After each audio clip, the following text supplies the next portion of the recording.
সুদূরশেষ বিদায় অনিমেষ ক্ষণিক দাঁড়াও স্থির মুছাই নয়নে করো আশীর্বাদ।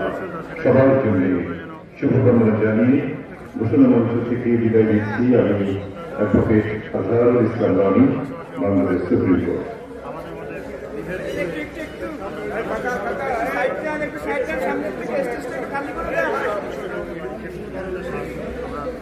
পারস্পরিক সহযোগিতার সুস্থ সমাজ মানুষ সুস্থভাবে বাঁচতে পারে।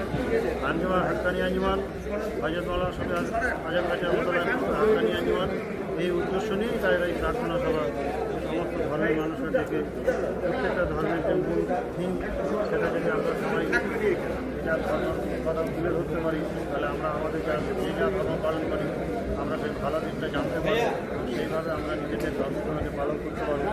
মানুষের মধ্যে যে বিভেদ আছে, ধর্মীয় অসহিষ্ণুতা আছে, সেগুলো দূর হবে এবং আমরা শান্তির সঙ্গে পৃথিবীতে একটা শান্তিময় পরিবেশে বাস করতে পারবো। এই উদ্দেশ্য, এই নিয়তি, এই প্রার্থনা সভা। বিভিন্ন ধর্মের উচিত আজ এরূপ আমাদের সকল ধর্মের সকল প্রতিনিধিদের নিয়ে সারা পৃথিবী ব্যাপী এরূপ যদি হয় তাহলে আমাদের সারা পৃথিবীতে শান্তি প্রতিষ্ঠিত হবে। ভক্তমণ্ডলী, এই মহাপবিত্র ভূমিতে দাঁড়িয়ে বক্তৃতা দেবার মতো কোনো ভাষা, ভক্তি, প্রেম কোনটি নেই।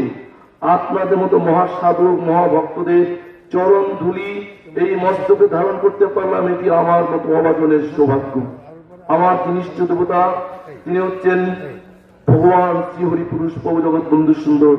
তিনি বলেছেন আজ জগৎব্যাপী যুগ সন্ধিক্ষণ চলছেন। যুগ সন্ধিক্ষণ বলতে একটি যুগের প্রস্থান আরেকটি যুগের আগমন, অর্থাৎ প্রভু জগৎ বন্ধু সুন্দর বলেছেন একটি মহাভয়ঙ্কর কলি যাচ্ছে আর আগমন হচ্ছে একটি সত্য যুগ।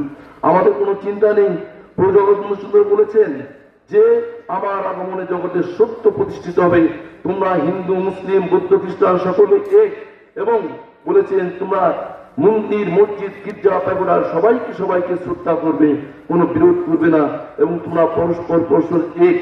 হযরত মুহাম্মদ সাল্লাল্লাহু আলাইহি এসেছিলেন, তিনি আজ ইসলাম ধর্মের মাধ্যমে যে বিশ্ব ভ্রাতৃত্ব বিশ্ব প্রেম প্রতিষ্ঠিত করেছেন, এবং তার পরবর্তীতে ইসলাম ধর্ম অনেক অলি আওলা এসেছেন, এবং আমরা যার করুণায় আজকে এই মহাসমাজ আমাদের এই পবিত্র ভূমিতে মহাতীর্থ রূপে পরিণত হয়েছে।